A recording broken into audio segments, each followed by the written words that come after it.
Langosta Literaria. Hola a todos, bienvenidos a un nuevo podcast de Langosta Literaria, un espacio para la literatura. Mi nombre es Carmen García Cuevas, soy brand manager de la célula literaria aquí en Penguin Random House. Me acompañan el día de hoy aquí en nuestra cabina virtual Jacqueline Tavera, gerente de marketing, y Citralmina Guadarrama, que es nuestra asesora literaria. ¿Cómo están, chicas? Hola Carmen, ¿cómo están? Hola, bien, también, muchas gracias. Pues a mí me da mucho gusto tenerlas aquí en este capítulo que ya es el último del año y como es una bonita costumbre, nos encargamos de hacer como un pequeño listado de esas novedades del año, qué es lo que nos atrapó, nos llamó la atención, ¿no? O de nuestros autores favoritos. Cada una estaremos hablando de unos 3 libros para que vayan también ahí anotando sus próximas lecturas, sus retos lectores para el próximo año. O incluso pueden servir como buenas recomendaciones para libros de Navidad, de Reyes Magos, para que tengan ahí a la mano. Jackie, no sé si tú quieras arrancarte con tu primera recomendación o tu libro favorito de 2022. Sí, muchas gracias, Carmen. Primero, igual, gracias por la invitación y gracias por ponerme en el estrés de buscar cuáles son mis 3 libros favoritos del año.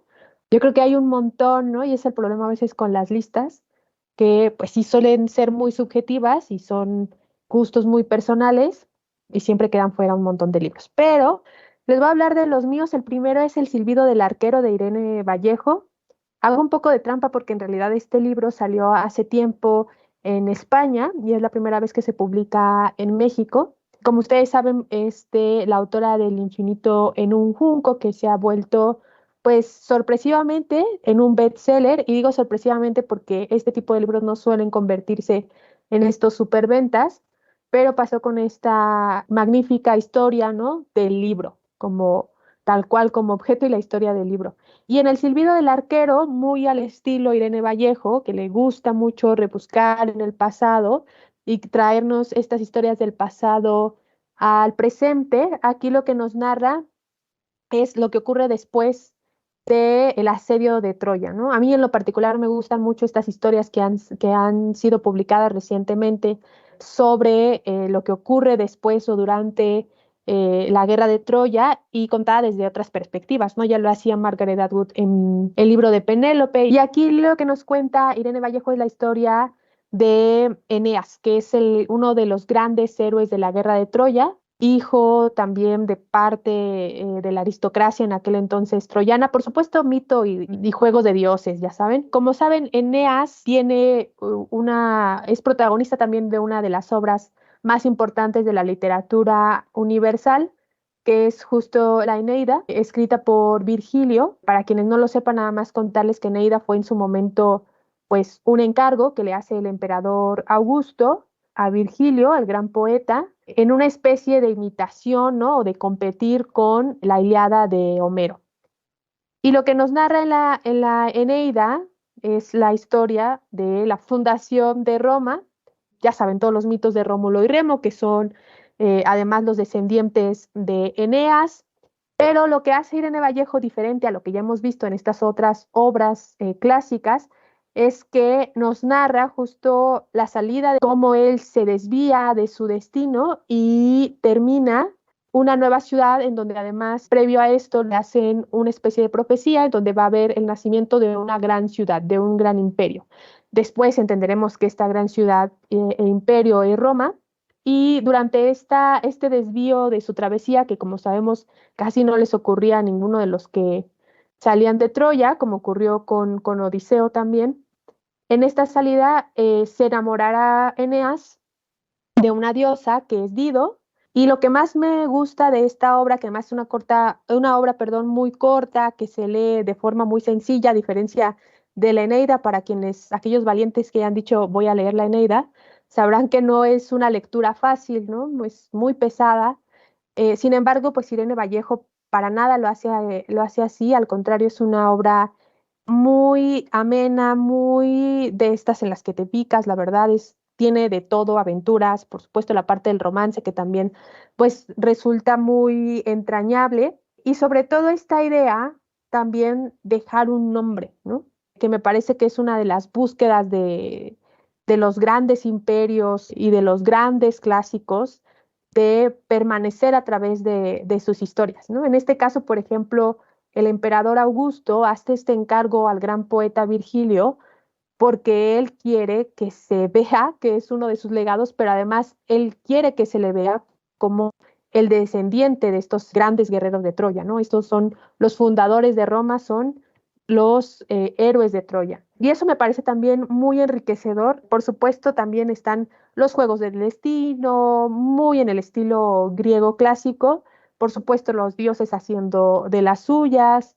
Y pues para todos aquellos que busquen adentrarse en estos mundos también mágicos, pero muy distintos, pues está esta recomendación, ¿no? De Irene Vallejo, que como saben, pues es una filóloga también bastante reconocida, que además también este año se publicó en debate El futuro recordado, que es una serie de ensayos que recopilan parte de la obra de la autora, para los que también se quedaron con ganas de leer más después de El infinito en un junco. No sé a ustedes si les llama la atención, si les gusta todo lo que tiene que ver con la guerra de Troya, o si ya fue ese tema también. No, sí suena súper bueno. Obviamente, yo luego escucho de qué va y pienso en mi hermana. Mi hermana, la mayor, se llama Katy, ojalá lo escuche el podcast. Le encanta la mitología grecorromana y dije, ah, no, sí, es el regalo perfecto para mi hermana, porque justamente después del infinito en un junco, o sea, como que sí quiere seguir leyendo más de la autora, ¿no? Y además también te quería preguntar, Jackie, si ya te aventaste el de las 1000 naves de Natalie Haynes. No, está para Es el siguiente. estas navidades, sí, sí, sí. Es que en estas navidades a veces la gente se va de vacaciones y demás, pero yo soy de esas personas que se convierte en gato y se echa en un sillón, ¿no? Ahí todo el día, pero me la paso leyendo, entonces justo tengo mi pilita ya lista para en unos días empezar a leer. Y ese es de los que tengo justo para leer, a ver qué tal está, que he escuchado muy buenas recomendaciones, así que ya veremos qué tal. También va sobre la guerra de Troya, o sea, para poner en contexto Sí. por qué preguntaba por este. Tú, Citla, no sé si quieres comentar algo del silbido del arquero o ya te quieres arrancar con tu recomendación. Pues sí, de hecho el silbido del arquero está muy bueno. Todos estos libros que hablan como de mitos y toda esta onda, está muy padre por el hecho de que no, nos traen a los clásicos, pero ya con otros ojos, ¿no? Y eso es justamente lo que hace Irene Vallejo incluso también en su otro libro, el del futuro recordado, ¿no? Que bueno, esos ya son como más ensayos, pero también tiene mucho que ver con los clásicos. Entonces, sí, también está muy, muy interesante. Hay otra cosa que yo quisiera agregar, igual y aquí es un comercialote, pero vi que Nena Monstruo y Oscar Booker están organizando de hecho un club de lectura en donde la última sesión se va a Sí, conectar Irene Vallejo con ellos. Entonces está buenísimo para que sea entonces este es su propósito, ¿no? Que arranquen en enero de 2023 leyendo El silbido del arquero y pues qué mejor que al final poder platicarlo con la misma autora, ¿no? sí, porque además la verdad sí son de estos libros que tienen un montón de referencias, que si te gusta el tema ya las agarras fácil, pues porque lo hace muy sencillo Vallejo. Pero si eres nuevo en el tema, si quieres saber más de la guerra de Troya y además de la espantosa película de Brad Pitt, pues sí está bueno porque te dan un montón de datos, ¿no? Y Nena Monstruo siempre lo hace muy ameno también y Oscar también. Entonces, seguro va a estar bueno ese club de lectura. Basitla, ¿qué nos vas a recomendar tú? Bueno, pues uno de mis favoritos, que pues en sí fue como un descubrimiento para mí. Yo nunca había leído sagas. Ahora me puse a leer toda la saga de Madame de Margaret Atwood. La verdad me llamó muchísimo la atención. No tenía ni idea de que era lectora de ciencia ficción o ficción especulativa y pues menos de sagas, ¿no? Entonces, pero pues empecé a leer el primero y luego pues me pasé al segundo y ya después, ahora que llegó en enero el tercero acá en Salamandra, pues está muy, muy, muy padre porque si de por sí con Margaret Atwood ya vimos en el cuento de la criada una distopía como social, como que es lo que pasaría así, pero en un ámbito social, acá es una distopía pero ambiental, ¿no? O sea, como todos estos peligros pues del capitalismo en sí, ¿no? Porque pues vemos toda esta onda como de la modificación genética y así es. Esta es la tercera parte de la trilogía. Atwood escribió primero Oryx y Crake pensando que fuera único y que cerrara ahí, pero después escribió El año del diluvio, precisamente también porque muchos lectores le preguntaban, bueno, pero ¿qué pasó, no? ¿Cómo sigue esto? Entonces ya en El año del diluvio nos habla ya como de la historia, una historia paralela a Oryx y Crake, y ya en Madadam pues es la conclusión de toda la trilogía, en la que pues ya vemos cómo se juntan las historias y qué sigue, ¿no? En todo este panorama posapocalíptico, porque pensando que eres el último ser humano en la Tierra y de repente te encuentras a alguien más, es ahí donde pues dices, bueno, entonces ¿ahora qué? ¿No? O sea, te das cuenta que no es el fin de la humanidad como tal, ¿no? Entonces ahí donde pues los seres humanos ya regresan como a sus raíces para comenzar de nuevo, una sociedad que pues bien sí puede ser mejor que la anterior o no, porque pues al fin y al cabo pues estas personas que lo están construyendo son producto de ese capitalismo desenfrenado que pues llevó al fin del mundo, ¿no? Y la verdad está muy, muy padre, bueno, a mí me encantó, me volví súper fan ya de Margaret Atwood también. Y aparte de lo que me llamó mucho la atención, que pues sí es muy cinematográfica. No sé, es de esos libros que a mí me gustaría mucho ver en series o en formato audiovisual. Me parece que HBO quería hacer la serie pero hace años, pero abandonó el proyecto porque la verdad no supe por qué. Pero sí sería increíble ver como a todos estas criaturas que son pues parte de la imaginación de Atwood, ¿no? Que son como los cerdones, que eran cerdos con células humanas, los mofaches, que son esta mezcla, ¿no? Como de mofeta y mapache, que igual los hicieron simplemente como por diversión y para hacer los mascotas, o incluso los Quakers, ¿no? Que eran como esta otra humanidad, que sí podrían ser como el futuro de la humanidad, pero pues igual verlos en pantalla estaría muy, muy padre. Y pues sí, mi recomendación es esta, en sí, Madadam, que salió este año, es la tercera parte, pero pues toda la trilogía está muy, muy padre. No sé si alguna de las dos les guste la ciencia ficción o esta onda posapocalíptica. Pues a mí me Ya. encanta Citla, yo soy bien fan, siempre, siempre me encanta ese género y la verdad es que Margaret Atwood también es de estas grandes autoras que aunque no le encante del todo reconocerse como autora de ciencia ficción, la verdad es que sí se ha vuelto también un referente, ¿no? Con estas sagas y justo esta que mencionas, sí se antoja un montón verla en serie, pero entiendo por qué han abandonado el proyecto, es que debe ser dificilísimo adaptarla. O sea, sí es muy visual, ¿no? Sí te lo imaginas, pero Sí, debe de costar un sí, buen muchísimo dinerito, que ojalá CGI. se la... Sí, exacto, un montón.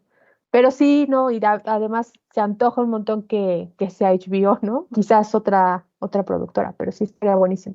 Y Margaret Atwood también, pues sí, tiene esta parte últimamente muy cruel en sus sagas, ¿no? De mostrarnos lo peor de la raza humana en los futuros muy cercanos, que además, pues también ocurre en el día a día, ¿verdad? Pero sí es bastante buena.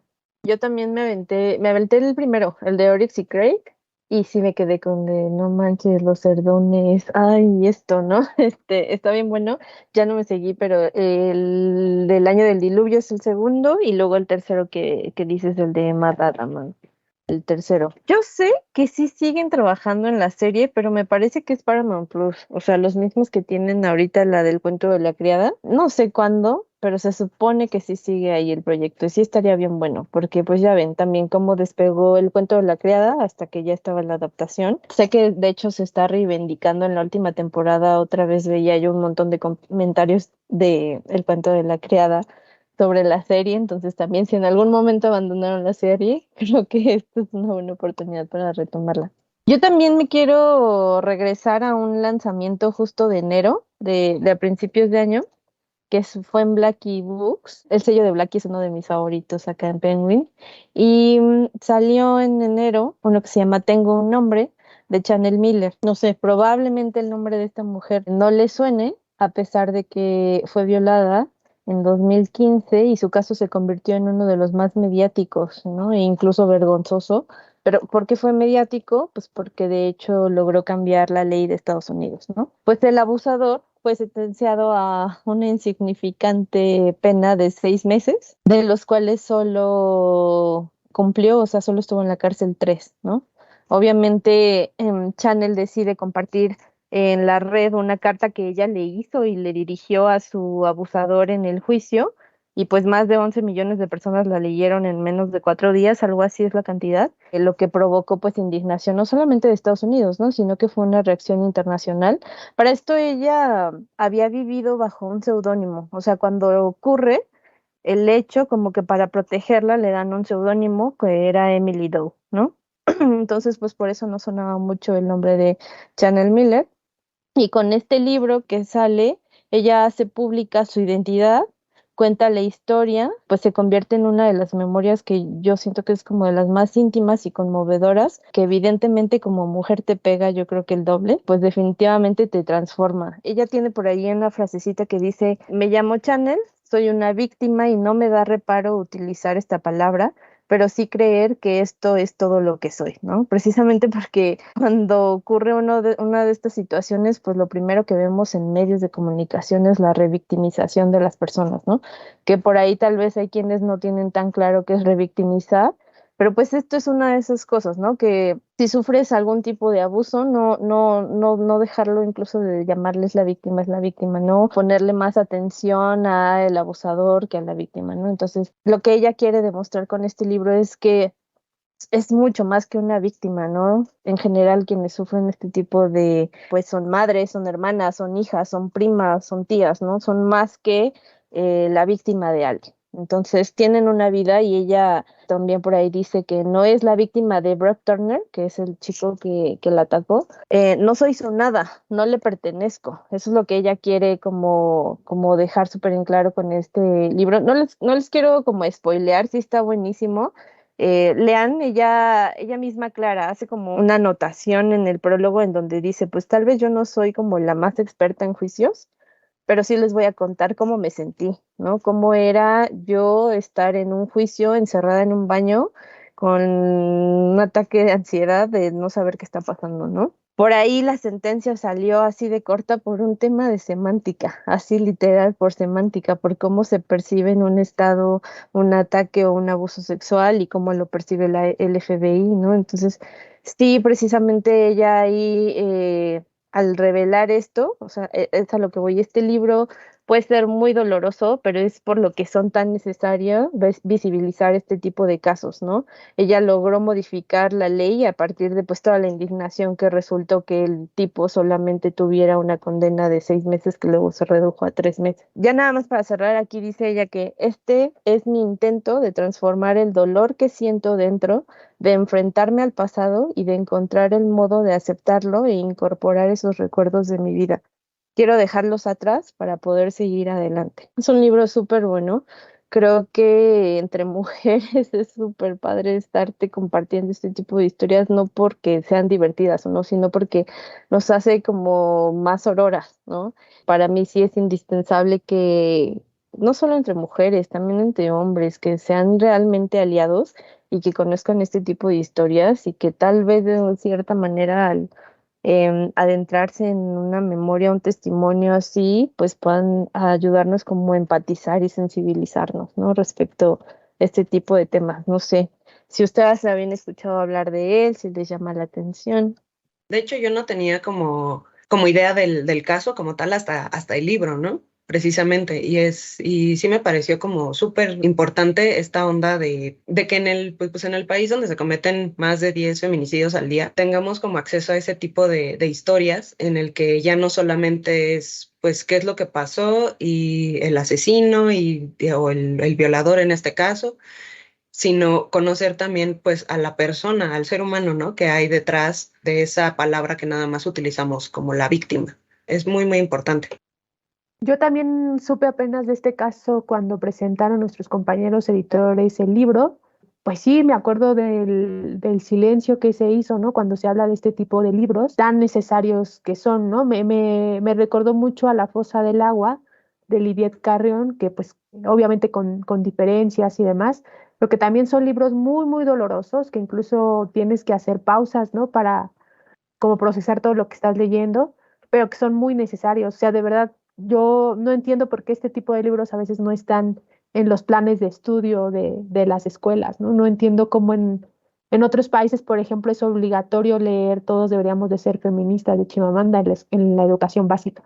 Y aquí estos libros ni siquiera pasan en la cabeza a las autoridades, ¿no? Como que no piensan que la mejor forma de evitarlo es muchísimo antes, ¿no? Ya el castigo es después y eso es otra cosa, pero no lo va a evitar, ¿no? Sí son obras muy necesarias y sin lugar a dudas, pues muchísimo más tratar de difundirlas, ¿no?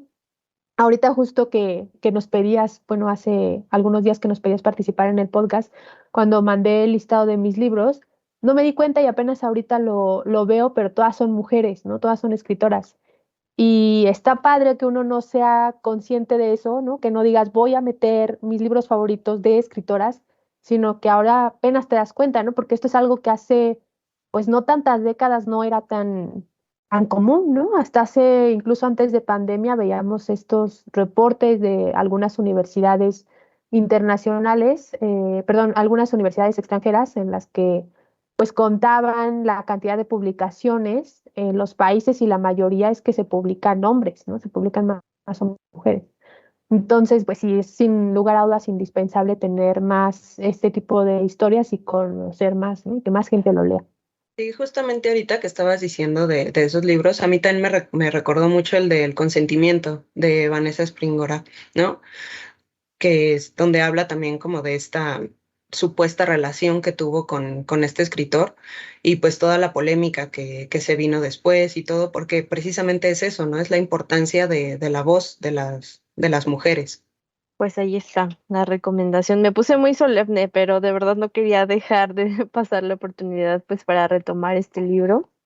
Que ahí está, es de Blackie Books y regálenlo, difúndanlo.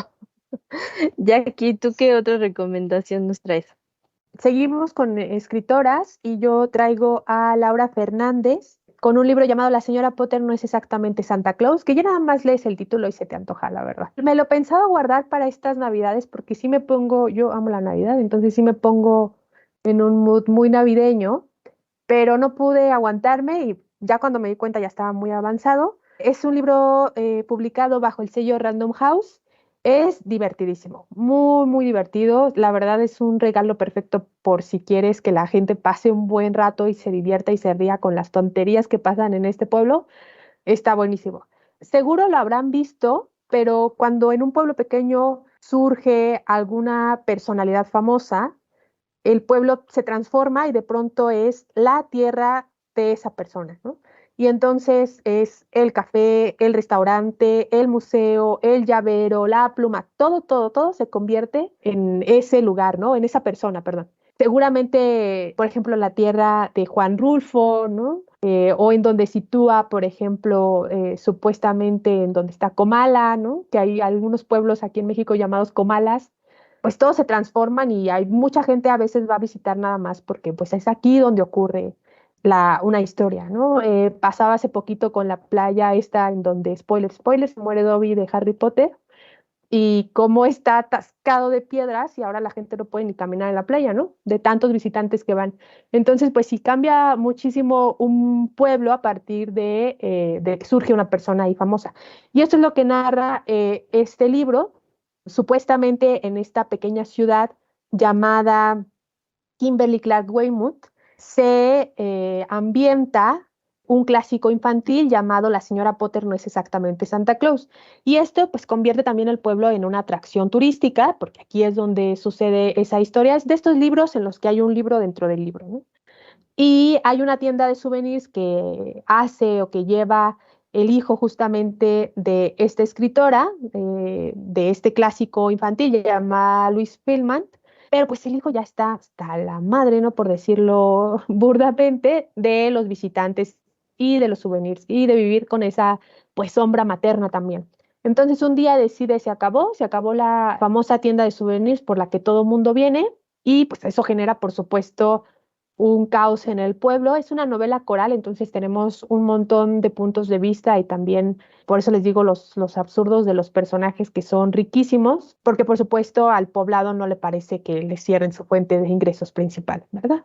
Es muy divertido, por supuesto, está, incluso lo ven en la portada, es un pueblo en donde siempre está nevando, entonces es un pueblo, además, durante el tiempo en el que ocurre la obra, está todo este espíritu navideño, pues que complica todavía más las cosas, ¿no? a mí me sorprendió mucho encontrar este título también escrito en Random House. Estamos más acostumbrados en Random a tener luego títulos más rudos y me recordó por ahí a un título que ya había sacado también Random House en cuanto a su humor y su sátira y el absurdo de Miranda July, que ya tiene un ratito, pero es para todos aquellos que se quieran divertir y entrar en el espíritu navideño y viajar a un poblado pequeñito, pues es una muy buena recomendación. Me quedé con la duda, ¿cuál es el nombre del de Miranda July? Ah, ahora te lo digo, es que no me acuerdo. Dame un segundo, ¿eh? Pero así como decías, es una novela muy, muy divertida. A mí también hay una parte, me parece que es un vendedor de seguros porque son muchísimos personajes los que salen en la novela, el que tiene como una tipo maqueta de la ciudad, ¿no? Y desde ahí Eh, como que ve a todos y así. Y a mí me recordó mucho como estas casitas que te venden navideñas también, que como para hacer una villa navideña, ¿no? Incluso Coca-Cola tenía también su villita navideña, ¿no? Y pues no sé, a mí me recordó como mucho eso, que estás viendo como que todo parece mágico y todo parece como muy bonito, cuando en realidad todos adentro están como pues bien locos, ¿no? También. Y a mí sí, sí, también me gustó mucho. sí, todos están loquísimos. Más este agente inmobiliario con esa maqueta parece más bien un rey de Game of Thrones con su mapa, ¿no? Tratando ahí de conquistar todo.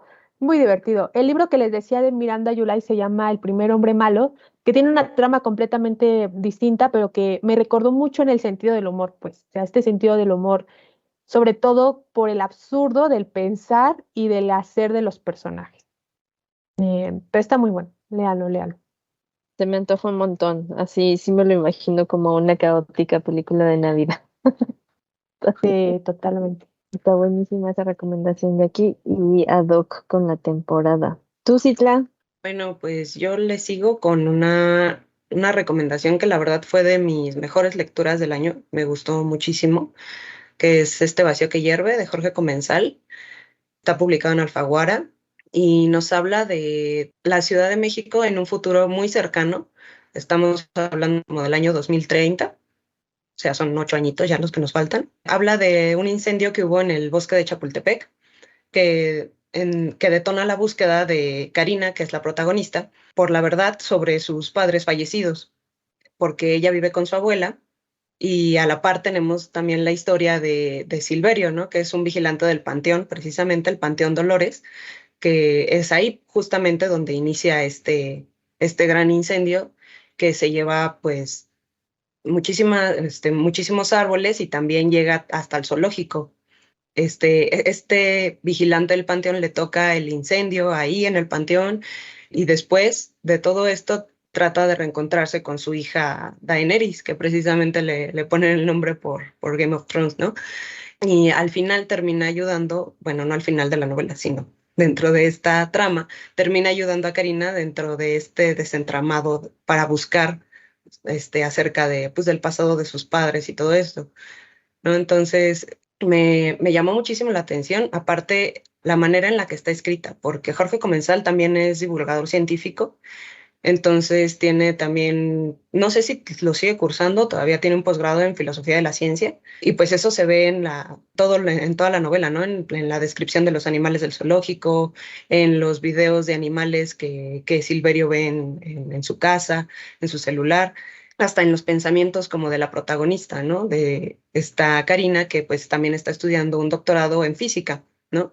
Entonces hay una parte donde está imprimiendo la imagen de una rana, bueno, de la especie de una rana que ya se extinguió, pero la está imprimiendo para ponerla en su ofrenda. Entonces, en el momento en el que ella está imprimiendo, nos va contando también que ella misma está pensando como en la rana, en todo esto. Entonces, todo este lenguaje científico adereza muy bien toda la novela y toda la intriga que en sí ya trae la novela, ¿no? Y pues no sé, a mí me pareció una novela muy, muy actual, o sea, se me hizo una novela como muy de preocupaciones tanto de millennials como de generación Z, ¿no? Porque trae pues toda esta onda como de la corrupción en México y sobre todo la crisis ambiental, ¿no? Que pues todos estamos preocupados porque se nos va a acabar el mundo. Y pues no sé, se me hace muy necesario, una lectura muy necesaria. Incluso Jorge Comensal dijo en una entrevista que igual se grabó en la FIL, que acaba de nacer un jaguar negro en el zoológico de Chapultepec. Y en la novela también aparece ese jaguar negro, ¿no? Entonces es como, se siente muy profética, pues, la novela, ¿no? Justamente por todas estas preocupaciones y todos estos temas tan actuales.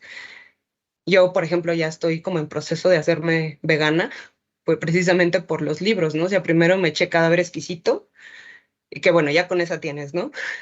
Justo después de esa empecé la trilogía de Madame, que con todo esto de la manipulación genética y todo esto, pues sí pues contribuyó a eso. Y luego remato con este Vacío que hierve, pues todavía más estoy como ya súper convencida de que podría ser lo mejor. Entonces, no sé a ustedes que si la leyeron, qué les haya parecido. Sí, yo creo que este es el sueño dorado de estos escritores, Itla, que digas me estoy convirtiendo en vegana porque sí, son dos libros que te hacen pensar mucho en el tema, ¿no? Yo tuve la fortuna también de leer Las Mutaciones hace ya un ratito, que fue el primer libro, bueno, que los lanzó a la fama, pues, el que lanzó a la fama a Jorge Comensal. Y es evidente que se prepara un montón para los temas, ¿no? Te demuestra un montón que sabe los temas. Lo hacía también en Las Mutaciones, con todo el tema de la medicina y las cirugías, ¿no? Sí, era evidente que sabía perfectamente. Y acá lo vuelve a hacer, ¿no? No dudas por un minuto que Karina es una astrofísica y que lo sabe todo y que además sabe de estas teorías que están en esto, que son teorías que causan además polémica dentro del círculo de la ciencia. Entonces sí está buenísimo. Lo que destacaría también es esta extrañísima historia de amor entre los personajes, ¿no? Porque al inicio ni siquiera te pasa por la cabeza que puede ocurrir algo ahí y de pronto sucede. Y por supuesto es espectacular la parte del incendio, imaginarse de uno que pasa luego por ahí, ¿no? Que ha caminado esas calles, imaginarse el incendio o sobre todo el bosque, el zoológico, que además seguramente los recuerdos que tenemos la mayoría de los mexicanos del zoológico de Chapultepec es yendo con tus compañeros de la escuela, ¿no? De visita o de niño. Entonces sí, es una novela muy poderosa que ojalá puedan recomendar porque vale mucho la pena y sin lugar a dudas, pues también de una de las grandes nuevas voces mexicanas, ¿no? También eso siempre se agradece tener nuevas voces. Entonces está buenísimo y qué gusto tenerlo en Alfaguara. Sí, incluso al final en los agradecimientos pone sus agradecimientos a los pandas del zoológico de Chapultepec y creo que a un orangután, una cosa así que a los que vio de niño, ¿no? Porque pues todos, bueno, la mayoría llegamos a ver sobre todo los pandas, ¿no? Que fueron como el boom desde los ochentas, creo, ¿no? Sí, sí, sí, me acuerdo que estaba la campaña de ponle un nombre al panda, ¿no? Y ahora elige tú el nombre. Sí, sí, sí. Y aquí revelando nuestra edad. Pero sí, No. yo también, eso me gustaría destacar que es evidente la pasión que tiene Jorge Comensal por la ciencia y la divulgación de la ciencia, ¿no? No queda ninguna duda en este libro, si te atrapa y si te hace investigar también a ti. Súper curioso lo que menciona Citralmina, él nos comentaba que no nada más fue esto del jaguar, o sea, también creo que hace poco ocurrió un incendio en un zoológico y salió en las noticias. Y luego por ahí le Sí. comentaba a Adri, nuestra compañera que le estuvo llevando su agenda de prensa. Él fue cuando estaba haciendo toda la investigación para el libro, espero no estar aquí contando mal la historia, pero que se encontró una tumba tal cual con uno de los personajes de los que él creó, ¿no? Y así como que hubo muchas coincidencias y pues definitivamente, o sea, el libro no está situado en un futuro muy lejano, es muy cercano y pues o sea, cómo te pone el contexto de todas las situaciones o todo el contexto gracias al que sí se podría dar un incendio así de fatal, como para abarcar todas las hectáreas que es desde el Panteón Dolores hasta todo lo que es el zoológico, el bosque de Chapultepec, ¿no? Todo ese tipo de detallitos o incluso hasta los detalles otaku de Karina, ¿no? Se nota ahí Sí. mucho de los gustos, no sé si él le guste como la cultura asiática, pero está muy entretenido como dijiste tú, Citla, esta palabra de aderezar, como la historia con la divulgación de la ciencia. Yo me voy a regresar un poquito otra vez a ciencia ficción. Ahora les quiero recomendar, bueno, contar de otro de mis top 3 del año, que fue, que estuvo a cargo de Cixin Liu, uno de los autores pues más prolíficos dentro del género, ¿no? Y multipremiado gracias a su trilogía del problema de los tres cuerpos, que pues nada más ahí para que se den una idea, sé que ha vendido pues más de 1 millón de ejemplares en China, ¿no? Nada más, el señor. La novela de la que les voy a contar es una novedad para nosotros en español, aunque fue una de las primeras novelas de Cixin Liu, ¿no? Les estoy hablando de La Era de la Supernova, cuya trama pues es realmente interesante y original, ya que sí nos plantea un mundo sin adultos, ¿no? Así como suena de caótico, así se vuelve un poco. La historia parte de que hace que una noche una supernova, así de alta energía, llega finalmente a la Tierra, pues el cielo brilla y cuando esta nueva estrella florezca, dentro de eso, 1 año después, todos los adultos mayores de 13 años estarán muertos, ¿no? O sea, de repente hay algo ahí que falla, que sus cromosomas quedan dañados y ya no hay solución, entonces tendrán, a partir de este suceso con la supernova y el nacimiento de la estrella, comienza una cuenta regresiva hacia atrás para un nuevo mundo sin adultos, ¿no? O sea, ya no va a haber dentro de 1 año una sola persona mayor de 13 años, ¿no? Entonces, ¿qué sucede? Que los padres se tienen que convertir en una especie de maestros y los hijos de aprendices para que les traten de transmitir en 1 año los conocimientos de todo lo que necesitan saber, pues, para mantener el mundo como funciona o como lo conocemos actualmente, ¿no? Pero pues es medio complicado y pues posiblemente esta generación de niños, podría decirse, que no podrá dar continuidad pues como el legado de sus progenitores, ¿no? Aunque imaginan sí un futuro mejor, tal vez no se pueden escapar como de los instintos de la humanidad. De hecho, por ahí yo leía que un medio, creo que NPR, compara la novela de Cixin Liu con El Señor de las Moscas. Y creo que no hay mejor metáfora porque, pero El Señor de las Moscas en una era cuántica, porque sí es como debajo de otro contexto, pero creo que es una gran comparación porque es justamente un poco de eso va. El libro termina siendo como un análisis tanto de las nuevas generaciones como de nuestra humanidad, ¿no? Que todos estamos aquí tratando de sobrevivir, pero nadie trae un manual de usuario, una guía de supervivencia y pues háganle como puedan ahora sin adultos y creen nuevas reglas para un nuevo mundo, ¿no? Está bien interesante, no quisiera contarles más porque te atrapa la historia de Cixin Liu. Jackie creo que sí ya se aventó la trilogía del problema de los tres cuerpos, ella ya nos contará más y pues también que se vienen muchas cosas sobre el autor próximamente, ¿no? Sí, me parece que es un nombre que vamos a escuchar bastante en los próximos años. Viene justo la adaptación cinematográfica por los creadores de la serie de Game of Thrones y va a estar adaptada por Netflix. Pues habrá que ver qué tal le sale esta adaptación. Creo que estos productores cuando tenían el libro lo hacían muy bien. Ya cuando se quedan sin material era el problema, pero pues son muy... Es evidente que tienen muchas herramientas, ¿no? Narrativas para trasladar los libros a la pantalla con éxito.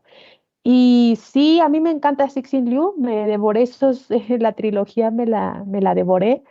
Es muy atrapante todo, la historia siempre en la que te sumerge y esta realidad y este peligro latente, ¿no? De un ente externo, pero teniendo el peligro más importante en la Tierra. Y yo creo que es de estos grandes autores de la ciencia ficción que ya hacía falta tener, sobre todo pues con estas sagas espaciales, ¿no? Sobre todo con los nombres pesos pesados como Asimov o como Arthur C. Clarke, entre Philip K. Dick, ¿no? Entre otros muchos, que ya hacía falta un nombre también así dentro de la ciencia ficción pesada, porque sí es un poco pesado, ¿no? En su narración, o sea, no es como una Margaret Atwood, por ejemplo, que convierte la ficción especulativa en algo muy digerible, muy sencillo. Acá el señor, pues sí es más pesado, ¿no? Es muy detallista, sobre todo en estas partes más técnicas, pero son muy, muy ricos sus libros, me parece que pueden ser muy entretenidos y sí te ponen a pensar en muchas teorías también actualmente de la ciencia y cuáles se pueden hacer real y siempre dan, o sea, parece que escoge las que dan más miedo, ¿no? De lo que puede ocurrir. Igual ocurre con el problema de los tres cuerpos. que ya cuando salga la serie yo creo que nos aventaremos un podcast de esa saga en específico porque da para mucho, pero sí, este es también una gran recomendación. Precisamente yo como ahorita apenas me estoy entrando a toda la onda de ciencia ficción, que pues sí, de hecho yo también ya tengo anotado pues, la trilogía del problema de los tres cuerpos y por supuesto la era de la supernova, ¿no? Porque sí, bueno, ya había leído antes, por ejemplo, de Phil K. Dick, ¿no? Que sí es pesado, no sé, en mi primera lectura sí tuve como que dejar el libro y ya para como regresar, pero sí es, sobre todo Cixin Liu, se antoja muchísimo, ¿no? Ahí está la opción de Nova. Y ya que ahora sí vamos con el último, tu último del top 3 del año. Bueno, mi última recomendación se llama Alberca Vacía, de Isabel Zapata. Isabel Zapata yo la empecé a leer justo por La Langosta Literaria. Colaboraba con nosotros con textos muy ricos. Ahora en el sello Lumen se publica esta compilación de ensayos, pensamientos y también una especie de cartas de amor, ¿no? Hacia diferentes temas. Es una especie de álbum, ¿no? Y eso también me parece muy enriquecedor. Habla de un tema muy personal que le tocó vivir, que fue la maternidad en plena pandemia, ¿no? Entonces, si nosotros creemos que tuvimos difícil la pandemia, pues hay gente que no, que lo tuvo peor, ¿no? Que, y por supuesto, pues el tiempo en pandemia, el tiempo encerrada, lo que narra a mí me parece muy enriquecedor, en específico como sobre todo para el futuro, cuando pensemos en esta pandemia, si es que no se vuelve el tema de las pandemias en algo recurrente, pero para las futuras generaciones, cuando quieran saber cómo se vivió esta pandemia, pues me parece que es uno de esos libros que puede quedar como referente, ¿no? Pero va mucho más allá de eso, habla también de otros temas, ahonda por supuesto mucho en la maternidad, pero habla de otros temas, por ejemplo, esta idea de mudarse en su propia casa, ¿no? Y creo que a todos nos ha pasado que de repente vemos distinta nuestra casa, de repente ahí mueves algo o tú te pones en otro ángulo y ves con otros ojos, o hay un cambio en tu vida y ves con otros ojos tu propia casa, ¿no? Y eso también cómo se refleja en la misma persona. Habla muchísimo también de otros temas, en específico de esta idea de la alberca vacía como algo que se tiene que llenar siempre con algún sentimiento, con alguna vivencia. Es también un libro que tiene algunas imágenes, que eso también me pareció muy lindo porque te ayudan pues a imaginarte mejor lo que te está contando, ¿no? A tener estos referentes. Habla muchísimo también, por ejemplo, de temas como la fotografía en específico, de las mascotas también, de personajes del pasado, como puede ser su mamá, ¿no? De rememorar también a estos otros personajes de su vida. Ella tiene un estilo narrativo que me parece a mí en lo particular muy lindo, que siempre resulta muy ameno de leer, ¿no? Pero con un lenguaje muy bonito. Entonces, pues, sin lugar a dudas, también un lindo regalo, sobre todo para fans de aquellas personas a las que les gusta guardar cosas también, ¿no? Como que es una historia también de las cosas y de un hogar. Entonces, pues eso, me parece muy, muy buen libro también, muy chiquitito, pero se pasa también por lo mismo muy rápido pero es de esos libros que te quedas un buen rato con ellos. Sí, cada ensayito yo creo que te lo avientas en un ratito o sea, sí te lo tienes que ir chiquiteando porque si no se te va luego el libro. Y como yo la verdad es que descubrí al autor aquí, pero sí me encantó la manera en que escribe o toca temas tan básicos, ¿no? Como lo que dices, esto de mudarte en tu propia casa o el de la fotografía también me gustó mucho. Esa es una opción como cuando no sabes como o no conoces tanto a la persona, pero no fallas con un libro de ensayos, yo siento. Sí, a mí me parece muy lindo, como de esos libros que uno regala a las hermanas a veces, ¿no? Siento que es de ese estilo. Pero sí, está muy lindo. También, además, cuando habla de las mascotas, por ejemplo, hace referencia a otros mascotas de otras personalidades y habla de Hachiko, ¿no? Entonces, para que ya se den una idea también. No nos toques ese tema. Pero Sí, Jackie, sí. nos rompes el corazón. Yo sé. sobre todo, algo a mí que me gustaría como recalcar, resaltar de este libro también es esta idea que pone de la pérdida, ¿no? Porque es algo que mucha gente, muchos experimentamos en pandemia, porque no nada más era con la pérdida de los seres queridos, sino la pérdida de incluso de tu vida cotidiana, durante el confinamiento, ¿no? Al que nos vimos sometidos y pues precisamente eso y aparte junto con lo de las mascotas, pues sí nos rompe mucho el corazón. Sí, además, algo también que me gustaría destacar es que siento, bueno, esa sensación me da que de pronto es, ya no hay pandemia, todo es normal y todos queremos regresar a la normalidad. Pues claro que no, hay un tema de pérdida justamente y algo que habla también Isabel Zapata es justamente eso, ¿no? De reflexionar lo que hemos vivido, porque como humanidad, pues pocas han pasado por algo así. Y sí siento que en muchos ámbitos de la vida hemos querido regresar, como reprimirlo y regresar y no pasó nada. Cuando, ¿no? En realidad sí tendríamos que estar reflexionando sobre lo que vivimos y cómo eso nos ha cambiado, ¿no? Creo que muchas personas no somos las mismas de 2019 para nada. Entonces, me parece que justo también de esto habla a Isabel Zapata en La alberca vacía. Tú, Citlal, vamos con tu última recomendación. Bueno, pues yo le voy a poner ya trivialidad al asunto, un poquito, porque vengo con una novela policíaca, ¿no? Yo soy súper fan de tanto novelas, series, podcasts, lo que sea que hable de crimen, me encantan.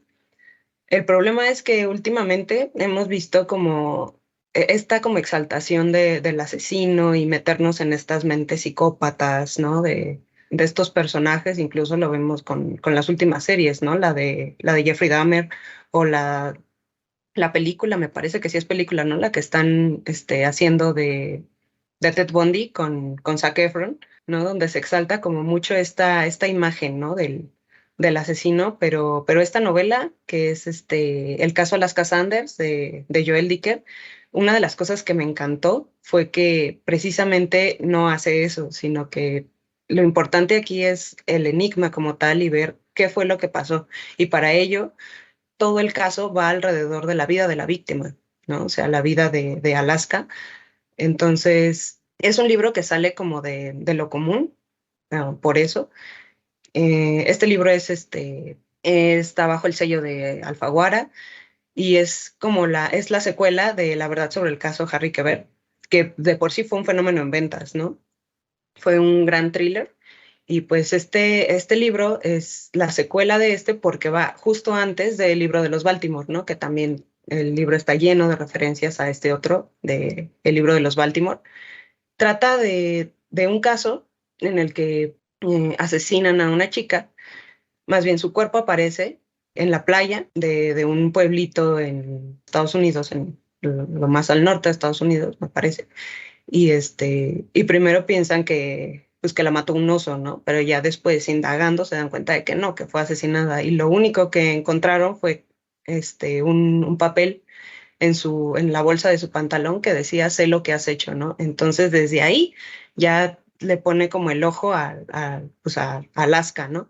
Entonces es saber, pues, qué hizo, ¿no? O sea, qué pasó, qué todo. Entonces, ese caso se supone que es de hace como 10 años, 10 20 años, una cosa así, porque Marcus Goldman, que fue el protagonista de la primera novela, se encuentra con este caso que llevó su amigo, su ahora amigo, sargento Perry Hallowwood, y ya después te das cuenta de que ese caso lo marcó de una manera increíble, ¿no? O sea, te sirve para como construir mejor a los personajes y todo, pero también es un libro que se puede leer solito. Por ejemplo, este es el primero que yo leí de Joel Dicker también y pues me encantó porque en sí te pone a seguir las pistas y eso es algo que a mí me gusta mucho de la novela policíaca, que tienes que estar como al pendiente en cada página, ¿no? Y de hecho o sea, son como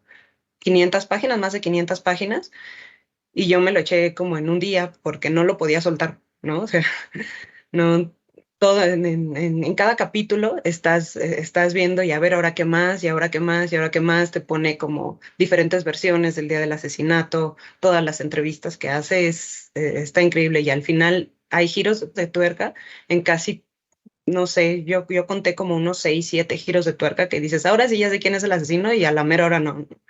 Entonces, esta es mi recomendación. No sé si a ustedes les guste el true crime. Sí, Sí, es buenísimo. Hace ya un montón de tiempo justo pude leer el caso Harry Quebert, que en su momento fue un bombazo y que eran de estos libros que si salías al metro, bueno, si entrabas al metro, perdón, veías a las personas leyéndolo, ¿no? Estaba por todos lados, le fue muy bien, pero justo tiene esta parte que a mí me gustaría destacar porque es más allá de un bestseller del autor, ¿no? Me parece que profundiza muchísimo en sus personajes y que además convierte a el poblado en el que ocurra el crimen en un personaje más.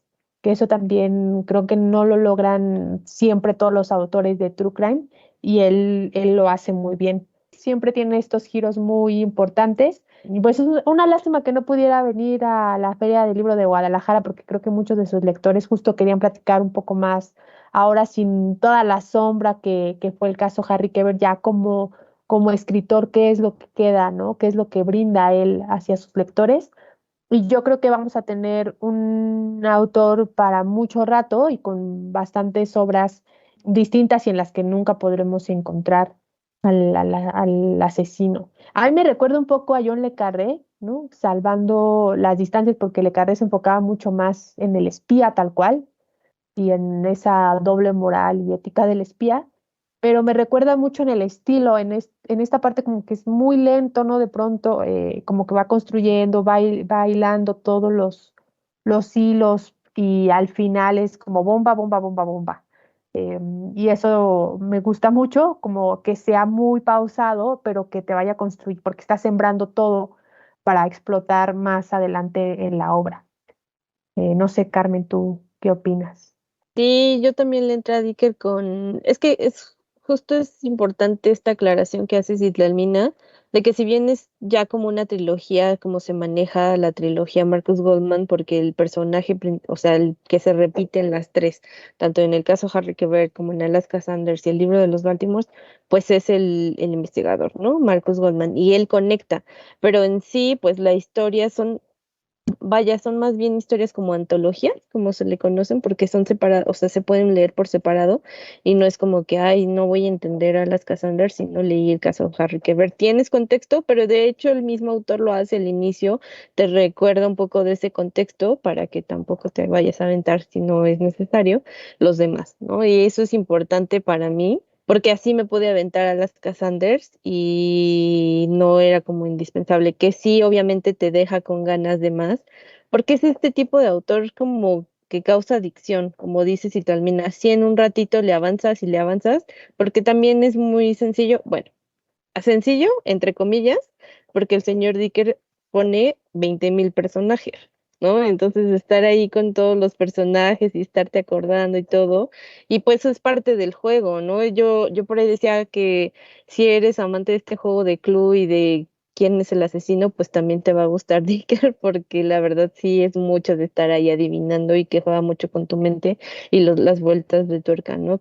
Alguien que le guste como leer en esta adrenalina, ¿no? De qué va a pasar, qué sigue, ¿no? Chin no era este, definitivamente Dicker es para ustedes, ¿no? Yo digo que como dice ya que vamos a tener mucho Dicker para el futuro. Él dice que no sabe si va a continuar como con esta saga, pero definitivamente sus libros pues siempre van por esta onda, ¿no? Es un mismo estilo. Bueno, la última recomendación que les traigo es para todos los fans de Harry Potter, que si bien esta no es una historia que se desprende de la saga original de la autora, yo lo veo una especie como, así como en las series, como de spin-off, pero de no ficción, porque estoy hablando de número 2 de David Fuenquinos, que cuenta la historia de este chico que no fue, es decir, el Harry Potter fallido, que acá lo conocemos como Martin Hill. Y ojo que el libro trae ahí la anotación, creo que desde el inicio dice, esta es una historia con mucha ficción, ¿no? No todo, o sea, aclara que no todo lo que vas a leer aquí es real, sí parte de muchos hechos reales, pero no todo es cierto.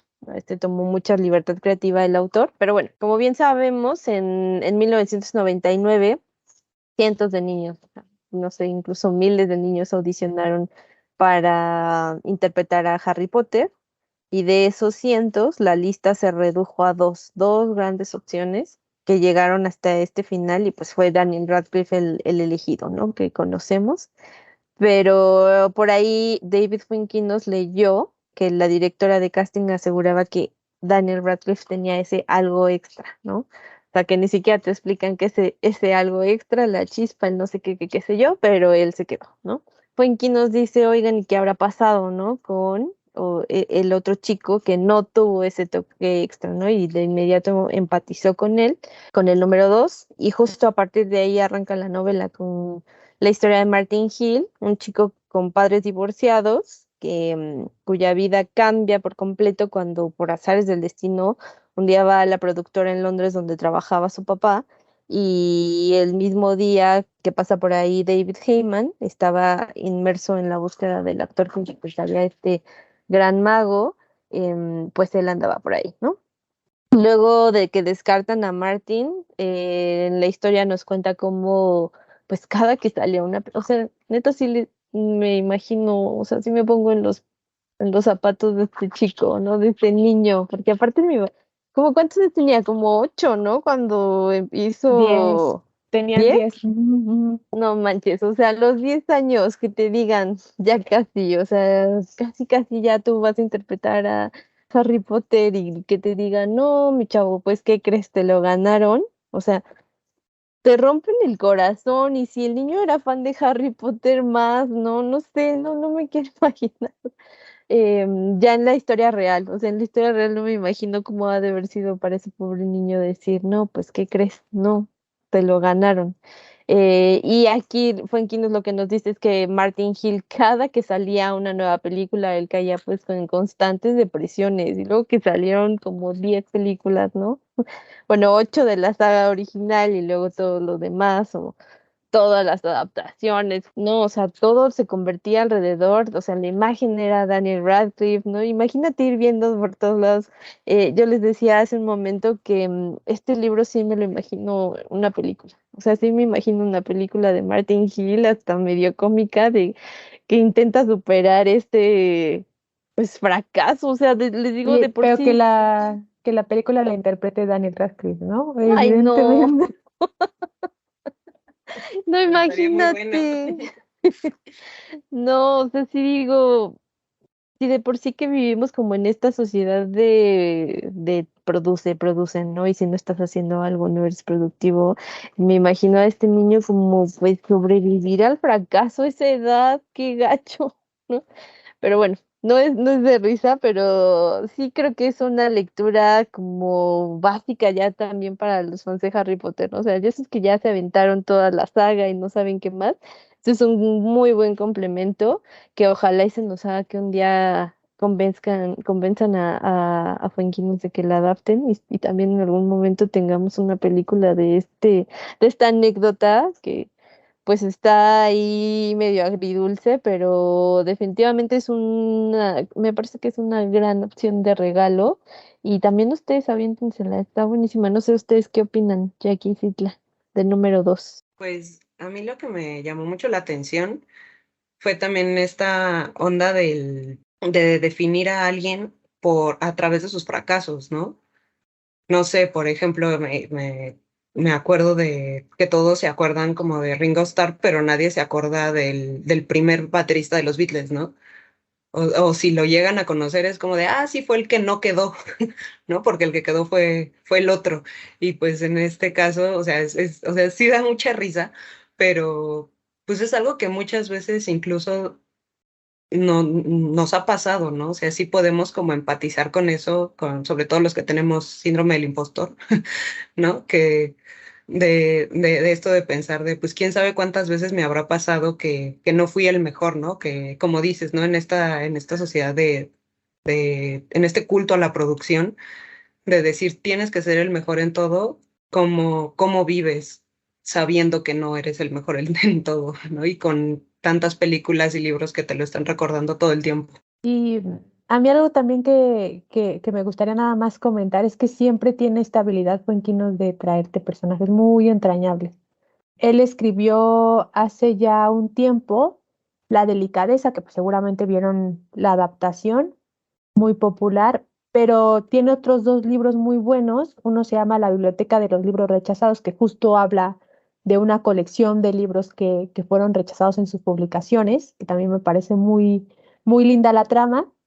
Y el más reciente que se llama Hacia la Belleza, que narra la historia de un hombre que tiene un trabajo pues muy bueno, que le va bien económicamente en la vida, ¿no? Que tenemos esta idea justo que mencionaban, pues exitosas según, pero él en realidad lo que quiere es ver pinturas, ¿no? O sea, lo que quiere él es ver pinturas. Entonces, como no tiene esa formación, lo que hace es abandonar su trabajo y su vida y su celular y todo, y empieza en un nuevo lugar y a trabajar en un museo como guardia de ese museo para poder ver las pinturas.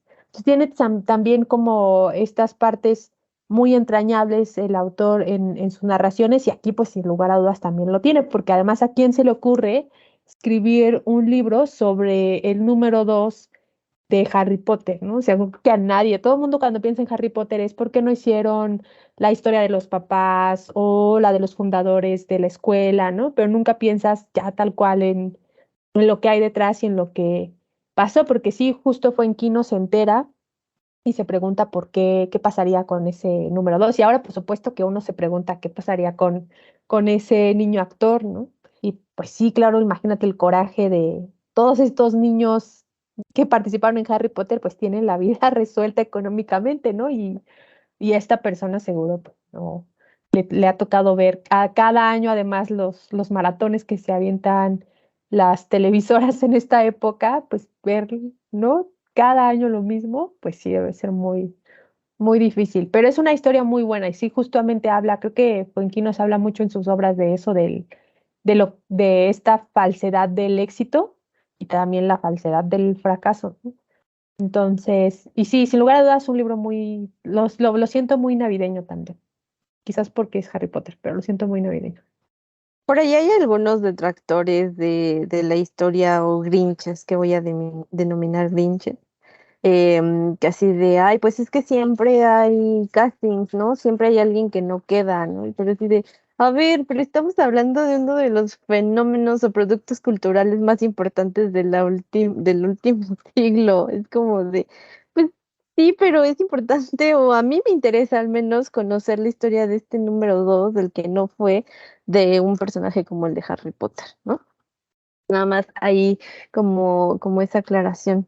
No sé, si Que quieren, además, ¿sí? no, que además iba a decir que cuando salió el casting de Daniel Radcliffe, pues, no a todos los fans les encantó, ¿no? Sobre todo a aquellos fans ya un poquito más grandes, porque en el libro es físicamente distinto, ¿no? Tiene el cabello muy rizado, los ojos verdes, o sea, los ojos son importantísimos toda la obra, ¿no? Los ojos verdes y cuando, pues así es un poco ridículo en las películas cuando te dicen tienes los ojos de tu mamá y pasan a la mamá y para nada son los ojos, ¿no? Este, pues sí, no sabemos físicamente cómo sería ese número 2, ¿no? Pero sí hubo también críticas ahí cuando salió ese caso. Oye, y aparte, para cómo afectó también la fama a Daniel Radcliffe, ¿no? Que tuvo ahí muchos temas ahí desde chiquito. Pues para que tenga un poco de consuelo Martin Hill, ¿no? De al final no todo fue miel sobre hojuelas para Daniel Radcliffe, también ahí pues pesa mucho, como todos estos niños que tienen la fama tan pequeños. No sé, ya para ir cerrando, si quieran hacer algún bonus mención o algo. Yo sí hice mi top 10, pero obviamente para no extender más este episodio, nos concentramos en tres, que ojo, también se me fue por ahí aclarar. El orden no altera nada el resultado, o sea, no es que el primero nos haya gustado más, no, eso simplemente son nuestras recomendaciones de nuestros libros favoritos. No sé si ahí quieren agregar un bonus o algo. Pues sí, yo voy a agregar como bonus track más crimen y aparte asesinos seriales, ¿no? Yo voy a recomendar Babysitter de Alfaguara, es la nueva novela de Joyce Carol Oates.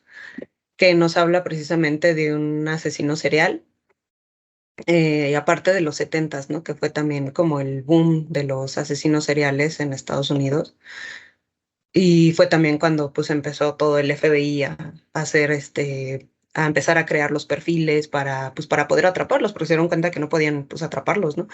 Entonces, aquí en Babysitter igual vemos la historia corre en torno al matrimonio de dos personas que pertenecen como a la élite, ¿no? De Detroit, pero pues precisamente habla como de toda esta sociedad de apariencias y así a través de pues un asesino serial, ¿no? Que muchas veces sí termina siendo el reflejo de la sociedad en la que creció.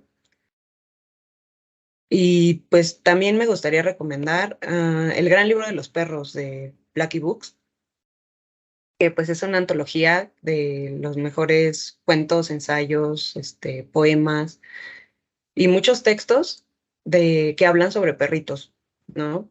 Y a los que tenemos perros seguro nos encantará, ¿no? Trae textos de Virginia Woolf, de Miguel de Cervantes, de Clarice Lispector, Mark Twain, entonces está muy bonito y creo que también podría ser un muy buen regalo, sobre todo para los que nos gustan los lomitos. No discrimines a los gatos, Mila. Las que somos Team Gato, también está la versión del Gran Libro de los Gatos. Va. ¿Tú, Jackie, quieres agregar alguno o con tu top 3? Sí, no, sí, hay bastantes, pero igual solo mencionar algunos. Justamente hablando de gatos, el libro de los gatos de Blackie Books, que reúne textos también muy bonitos sobre grandes escritores en torno a los gatos. Y hay uno que salió en Grijalbo llamado El gato que amaba los libros, que también es muy tierno.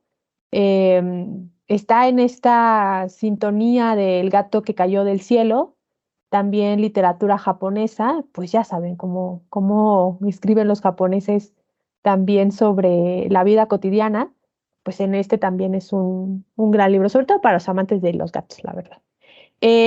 Mencionar Abejas Grises, que salió en Alfaguara, pues sí, también un libro muy duro, pero me parece muy necesario justamente en torno a los conflictos que ha tenido a lo largo de su historia Ucrania, y pues esta es la historia de un cuidador de abejas. Se me fue el nombre de este oficio, pero imagínense, Apicultor. apicultor, gracias. Imagínense ser un apicultor en medio de una guerra, ¿no? Y tratar de cuidar a las abejas. Entonces, pues sí, un libro también, pues sí, ya se imaginarán, está triste, ¿no? Pero está buenísimo. El otro es el cuento, yo soy muy fan también de Stephen King, entonces salió este año, como cada año, ¿verdad? Stephen King tiene un libro, por supuesto, y este año sacó Cuento de Hadas, que me pareció bastante peculiar y diferente a lo que hace. Normalmente, como ustedes saben, se enfoca más a temas de terror y aquí también lo hace, pero juega mucho con la fantasía y a mí en lo particular me parece que King es un gran maestro también de la fantasía y no la explora, pues digamos fantasía más común, épica, no la explora tanto y acá lo hace muy bien.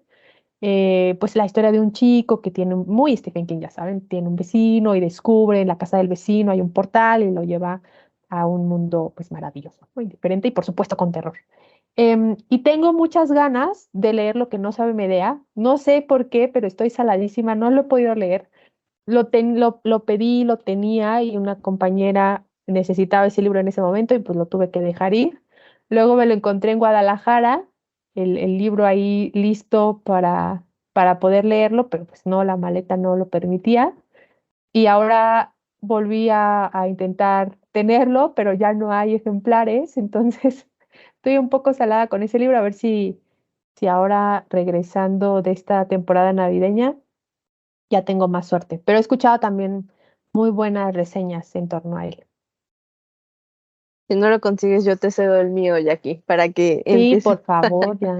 a leerlo. Ahí, por si quieren saber más de ese libro, recuerden, las presentaciones que hubo en la FIL, están todas en nuestro YouTube.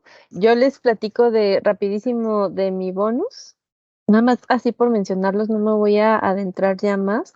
Otro de mis favoritos de este año fue Mi nombre es Brony, que de hecho por ahí tenemos otro episodio donde invitamos a Bronislao, este señor que vive en México y es superviviente de el gueto de Lodz durante la Segunda Guerra Mundial. Es un libro que, oh, sí se te hace el corazón un nudo, pero creo que es de una relevancia muy, muy importante. Y de hecho es muy interesante ahí conocer la historia de cómo terminó en México Brony y ahora tiene pues su negocio de su pastelería aquí. Otro que me gustaría recomendar es La cabeza de mi padre, de Almadelia Murillo, que a mí me encanta ver las presentaciones de Almadelia en la que todo siempre recuerda cómo cuando lo presenta la gente le dice cómo se identifica, o sea, pues tristemente, o no sé cómo lo quieran ver, es muy común, ¿no? Que aquí en México las paternidades ausentes, y pues sí hay siempre historias con o de las anécdotas hasta de familiares con las que te identificas. Es un libro muy íntimo de Almadelia y la verdad es que le ha ido muy bien. Es una historia que luego conectas o te ves identificado con alguna de las anécdotas. Otros dos Blackies que también son buenísimos, así como para irte leyendo por cachitos, que es 101 experiencias de filosofía cotidiana, se los recomiendo y que vayan haciendo una de las experiencias, son bien fáciles para que vayan ahí experimentando. Y son mucho para relajación y el atrás de las emociones, también luego no sabemos identificar muy bien nuestras emociones y está buenísimo. Em, Lecciones de epicureísmo, también es un libro súper chiquito, pero está ahí complementando muy bien el otro, el de Lecciones de estoicismo. Y finalmente cierro con Surrender, este libro de 40 canciones, bueno, una historia de 40 canciones que escribió Bono. Si bien no soy fan de YouTube ni de Bono, o sea, lo conozco, sé la importancia del señor y de la banda para la música, es un libro que reúne anécdotas de él sobre las canciones, muchas de las canciones que pues, todos conocemos. Y les digo, no es que yo sea mega fan de YouTube o de él, pero siempre, siempre agradezco los libros sobre música. Y esta es una buena opción para regalar definitivamente para todos aquellos amantes de la música. Antes de despedirnos, pues no voy a dejar pasar la bonita tradición de hacer nuestra trivia, nuestro regalo de estos libros. Yo creo de los 9 que les recomendamos nosotras, les estaremos enviando a quien nos responda correctamente estas dos preguntas, que es ¿dónde ocurre el incendio o dónde comienza el incendio en este vacío que hierve? ¿Y cómo se llama la protagonista de este vacío que hierve? ¿No? Debieron haber puesto mucha atención. Por ahí Citromina las respondió cuando nos estaba platicando de este libro de Jorge Comensal.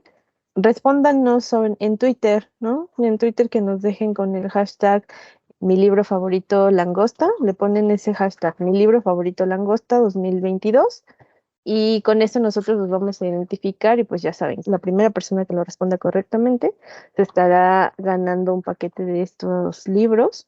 Se los haremos llegar. Nada más aclarar aquí que pueden participar de cualquier parte de la República Mexicana. Entonces, pongan mucha atención en el podcast y que comiencen el año con libros nuevos y súper bien recomendados. Aquí van calados y garantizados. Les agradezco mucho a Citlalmina y a Jacqueline por estar aquí con nosotros en este episodio que me divertí muchísimo aquí con ustedes, riéndonos del pobre Harry Potter que no fue y conociendo sus libros favoritos. Gracias, chicas. Gracias a ustedes y feliz Navidad a todos los Grinch. Muchas gracias por la invitación y sí, feliz Navidad. No olviden seguirnos en Langosta Literaria. Estamos en todas las redes sociales, en Facebook, Twitter, Pinterest, TikTok, Instagram, todos como Langosta Literaria. Y pues agradezco también a Jovat Cortés, que estuvo tras bambalinas aquí apoyándonos para la producción. Y con esto llegamos al final no solo de un capítulo más de Langosta Literaria, sino del último del año. Pues espérennos el siguiente, activen, recuerden la campanita en donde sea que nos estén escuchando las notificaciones, porque vienen más capítulos de Langosta Literaria en 2023. Gracias.